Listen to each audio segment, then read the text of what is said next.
Hello everyone, happy new year. Hope everyone's staying safe and well, especially during this third lockdown nationally in the UK. And hello to all international friends as well. Today's video is about why I left my 9-to-5 job and recent promotion to go fully self-employed and become a full-time creative entrepreneur.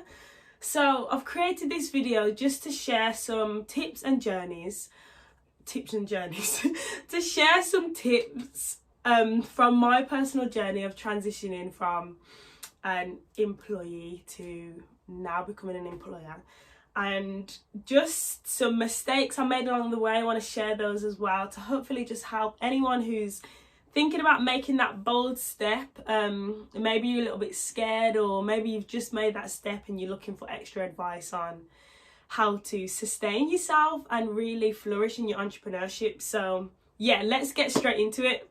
So just to give you guys a bit of a background before I get to the point where I left my job, I left uni and went straight into full-time work, and always knew that I wasn't going to stay in full-time work for very long. So I set myself the goal of getting my first house, getting my mortgage, and then once I had that, I was going to leave and pursue this dream of being a full-time entrepreneur. Now, I always knew from young that I had this entrepreneurial spirit and mindset. I launched my first company when I was 17 alongside my mum, grown that to an award-winning organisation now.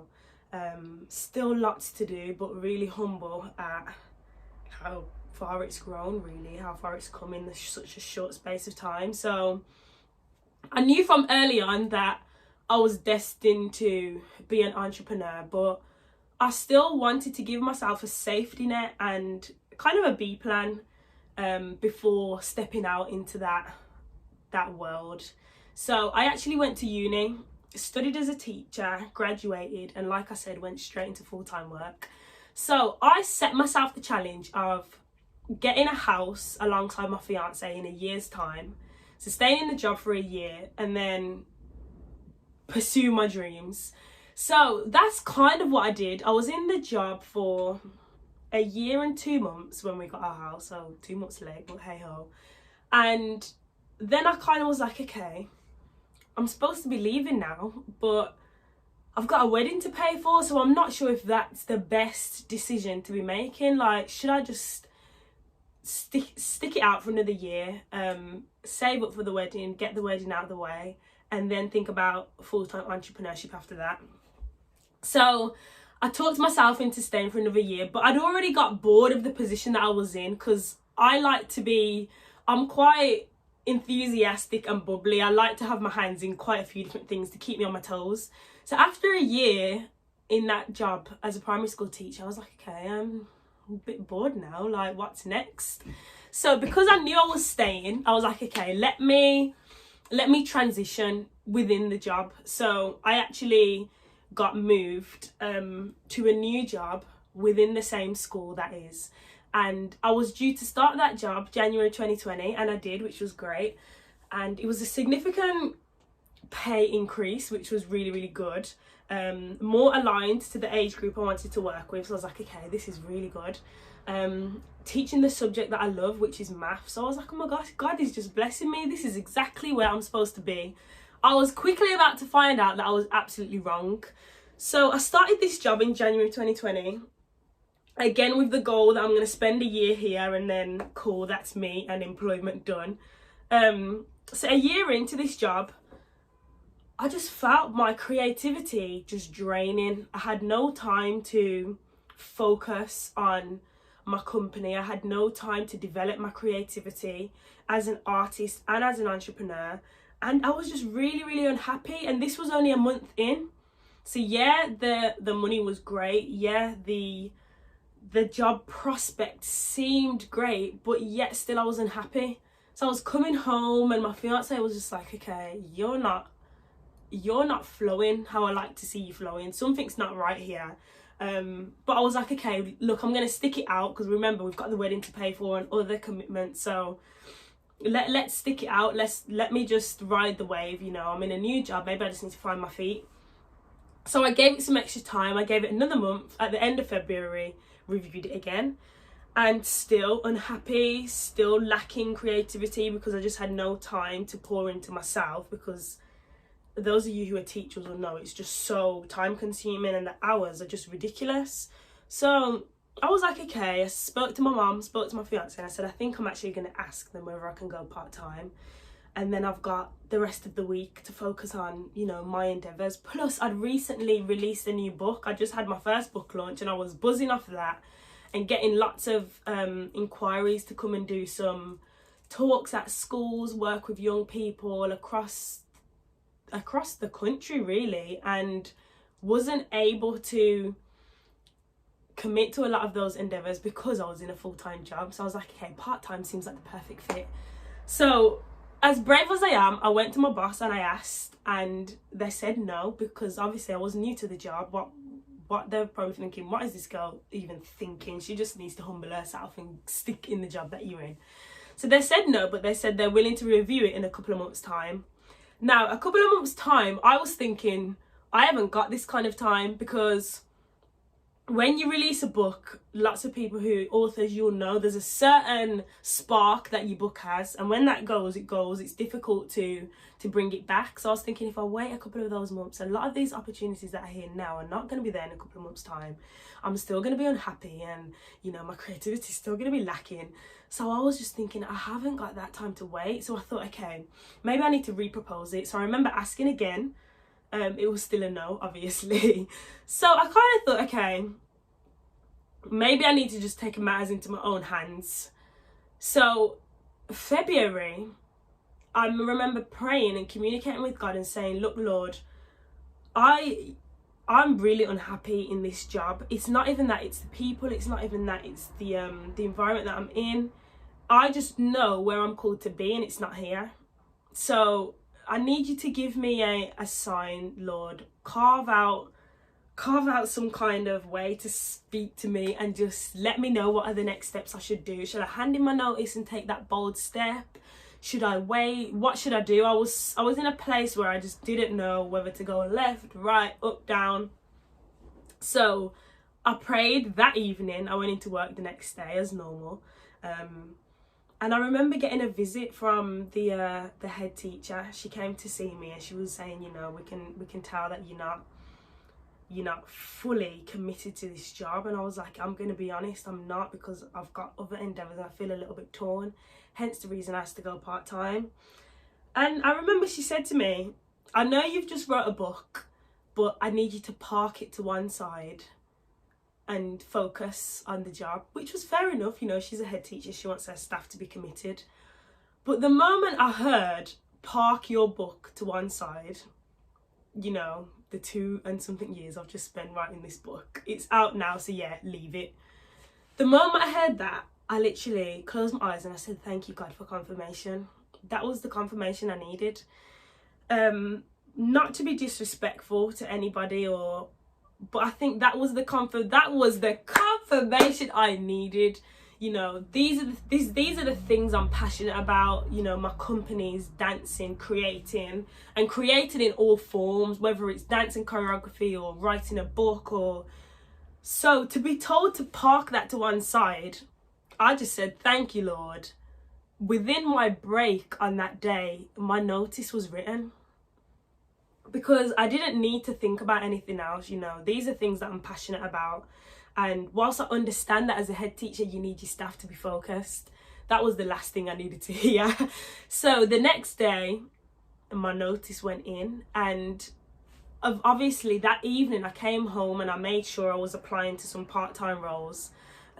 Over the next couple of days, secured interviews for these roles. So I wasn't leaving the job with a view to write full-time entrepreneurship, here we come, because I was too scared to make that step.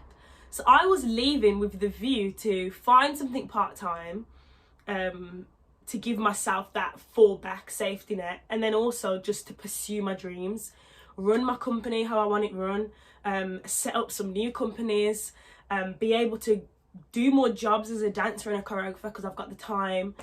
So that was the goal. So I left my job in March. I think I left my job the day before Boris locked down the whole of the UK. So you can imagine now, I am sweating buckets. I'm like, oh my gosh, I've just left a full-time job and the UK is about to go into a lockdown. What have I done? I've made the wrong decision. I think I cried for like 2 days straight. Like, oh my gosh, I've made the worst decision ever. So you start to get those emails, small book tour that I had planned, those things started to get cancelled. Part-time job that I'd secured, those things started to get put on hold because of this COVID thing.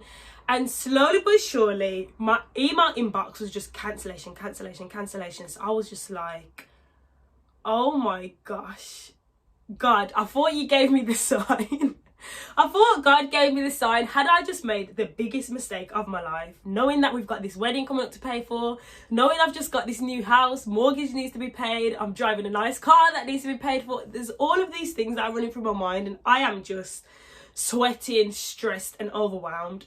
So after a couple of days of panic, I then was like, hold on, wait, man, you were born for this. You were born to survive under pressure. This is what entrepreneurship's about. This is what you asked for, girl. So you need to fix up and walk in it. So I just switched my mindset. I was like, okay, panic over. Stop feeling sorry for yourself. Jump into man mode. Let's get going. Like, you asked for this. Yeah, you haven't got that part-time job as a safety net, but you've got your skill set, your degree, your passions, your drive. Put it to action. Let's go. So yeah, we're in the midst of lockdown, couldn't go anywhere, and I had launched a online tutoring company. At the time, I never planned to launch it so quickly. It was on my vision board for the year, but it was more so like, you know, September, October, I was planning to do that. Did not anticipate doing it so quickly, but I was at home. I was without a job. Entrepreneurship kicked in and away we go. So I launched that took off pretty quickly, which was amazing. I was able to redirect my focus to my company. So I'd launched this new online tutoring company. I've got this dance school that's thriving, this community organisation, and then in the midst of that, the studio that we used to rent for the dance company, the lease was up. So we were like, okay, this is good because we can't dance at the minute anyway, we're in lockdown. And then my creative mind started to run again. Me and my mom were like, okay, cool. We don't just want to get, I'd always said, I don't just want to get another studio. I want to get another community space. I want to expand. The dancers are so talented. They're not just dancers, they're artists. So let's build a space that feeds all their different arms of creativity. So then I birthed another company, Eloquent Art Centre, in the midst of a lockdown, and managed to open this beautiful space in September. That sadly shut again because of lockdown, but we're coming back strong as soon as we're able to open. So what I thought was the worst decision of my life pushed me into entrepreneurship, enabling me to launch 2 more companies, to sustain myself as a fully fledged creative entrepreneur, whatever that looks like, and be happy in what I was doing. My creativity came back full force. I created so many great projects in the midst of the lockdown because I was in flow. When you find your flow, when you find your purpose, you are so unlimited in your potential and what you're created to do. So it was a crazy experience, and guys, I'm not gonna lie, it was super difficult, especially when you're launching 2 startups and trying to pivot a company that can't do its normal activities because of COVID. Oh my gosh, it was just the biggest growing up as an entrepreneur that I had to do during this time, to navigate and sustain 3 businesses during the lockdown and during this global pandemic. But I'm so grateful for the challenges. I'm so grateful for the life lessons. I'm so humbled by watching the journey of other entrepreneurs and just learning and being a sponge to everything they've got to teach as well. So this is just a bit of inspiration to anyone that's thinking about making that step. You don't necessarily make the mistake I made by, I was a little bit unprepared in how I walked into it. But you know what? Everyone's journey is different, and maybe God needed me to be unprepared to increase my level of faith. Why do we need faith if we feel we can do it all by ourselves? I was so fearful of the next step, so fearful of where that next paycheck was coming from. I was just fearful, coming from such a safety net of having a good job, a good stable job. But that's where faith kicked in, and God exceeded my expectations of what he was going to do for me last year and even into this year. Guys, when I say exceeded, he went above and beyond. I'll never go back to full-time employment again, hopefully, God willing, just because I've found my flow. I know where this is purpose. I'm able to do what I love through the companies that I'm growing, and able to do my own personal endeavors as a dancer and an artist as well, which is just amazing. But there are going to be challenges, so just be prepared for those challenging periods as an entrepreneur. Do a lot of reading, listen to lots of podcasts of entrepreneurs who have been where you've been. Put a plan in place. I had a plan, but COVID came and swiped my plan, so then I kind of had like no plan. But luckily I had a really supportive fiance who was like, listen, when there's bad months, you know I've got you, and I'd rather you be happy doing what you love than coming home from work looking like death's door. So I was really fortunate to have that. Not everyone's got that, so just make sure you've got a plan in place. Make sure you've got an A, B, C, D, E and F plan, as my mum would tell me to have all the time. And let your passion fuel your purpose. You know, life's too short to be unhappy. That's the bottom line. That's what I came down to. I'm unhappy in this job. Life's too short for this. God created me to be in flow. He created me to live out the purpose for my life. So if I'm not doing that, why am I not doing that? Why am I not in flow? Why am I settling for less than I deserve? Why are my gifts not in full action?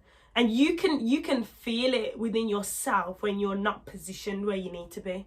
So my encouragement to you is get positioned, get aligned, allow God to take you on a journey of revealing your full purpose to you. I did not put on my vision board at the start of 2020 that I'd be opening a brand new art centre in Birmingham, taking my current company to new levels and launching an online tuition school. I just didn't even imagine it. And becoming a creative entrepreneur, that was not on the vision board. It was on the vision board for the year after, but God said, look, I'm going to make it happen now. And I kind of had to be ready for that, be ready for the unctioning of the Holy Spirit to guide you. So yeah, guys, if anyone else is in a similar place or you've just made that step, please, let's connect, reach out to me. Let's share our testimonies. Let's share our journeys in hope to inspire each other to be the best entrepreneurs we can be, and so aligned with purpose and destiny. Lastly, I share a little bit about purpose in my book, Dear Future Self.